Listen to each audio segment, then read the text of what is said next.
Hello, welcome to Puzzle Master. Today I'm going to be showing you the solution for the Hanayama seahorse puzzle, which means I'm going to give you the quickest route to separating those two shady little seahorses, and then now you can do the reverse to put it back into its original position. Now the seahorse puzzle is a level 3 out of 6 on the Hanayama difficulty scale and a level 7 out of 10 on the Puzzle Master difficulty scale. And if you don't already have the seahorse puzzle for yourself, then you can pick it up from our website at puzzlemaster.ca. And without further ado, let's get on with that solution.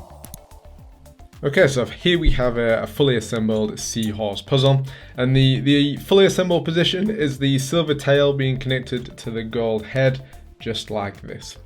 For the solution, what I'm going to be doing is holding the silver seahorse in this position the whole time, so the head is facing us and it's on the left hand side. And I'm going to be moving the gold piece around the silver piece, and hopefully that'll make it a bit easier for you to follow and to solve for yourself.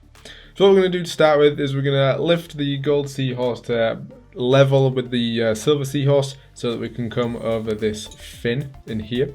We're then going to let it drop down, and what we're going to do is at the perfect angle, which is around here, we're going to lift the gold seahorse through the silver seahorse's tail when we're in the right position. And once we've got it out to this position, we're then going to come back over that fin and out into this position here. Once we've done that, we're then going to move the gold seahorse from the silver tail to the silver head.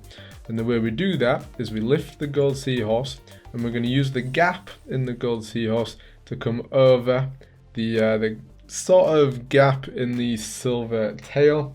So we come over here into no man's land, and then we do pretty much the mirror position to get it into the head. So again, we get into this position, and then we drop over and into the head of the silver seahorse. Once we're in this position, we're then going to come out to here, and we're going to lift it so that lift the gold seahorse so it's parallel to the silver seahorse. We're going to come over the top here, and then we should have enough room. It's quite tight, but we should have enough room to then lift the gold seahorse up, and then we can come over into this position here. Hopefully that's a bit easier to see and then my hands aren't in the way. And what we can do from here is essentially just drop the gold seahorse through, so that now we've got the silver head connected to the gold head. And now what we need to do for the final move, I'm going to hold the silver seahorse with two hands in this position, and what we need to do is lift the gold seahorse up and over the top into this position here. And I'm going to try and do it in a way where my hands aren't getting in the way. What we need to do is the angle is extremely important for this. It'll take a bit of trial and error, but we want to sort of get to this angle, and then we can slide into this position here, and then we can separate the two seahorses just like that. And for reassembling the seahorse puzzles, we're going to do it in the same way. So I'm going to be holding the silver seahorse in this position the whole time. So the head is facing us and on the left hand side as we're looking down on it. The gold seahorse we want in this position. So first of all, we're going to line it up so that the seahorses face each other, and then the gold seahorse is going to turn into this position, cross over into here, and then again here, angle is extremely important. We're sort of pushing up and left at the same time until we get to this position here.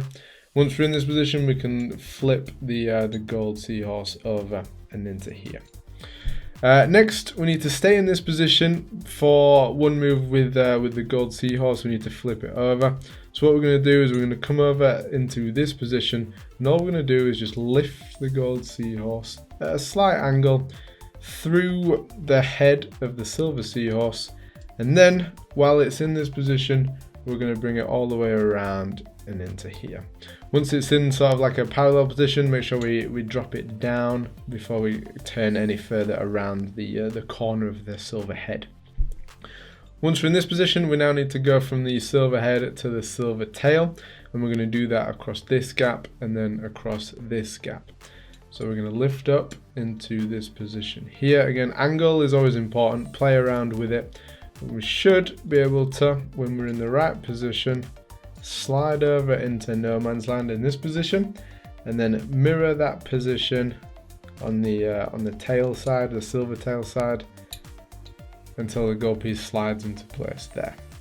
The final move to get it back so that it's the silver tail connected to the gold head is when the parallel lift the gold piece up, we can then slide over this fin, and then in this position all we're going to do is lift the gold seahorse through. No, we're not, we've done that the wrong way around. What we're going to do is we're going to drop the gold seahorse through the silver tail. We can then come around this fin here, and we have a fully reassembled seahorse puzzle.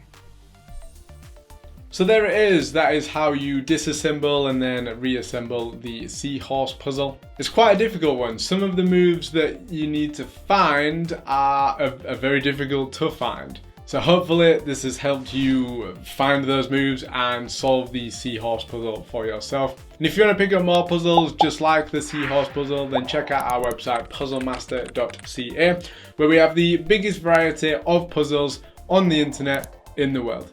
And until next time, I'll see you later.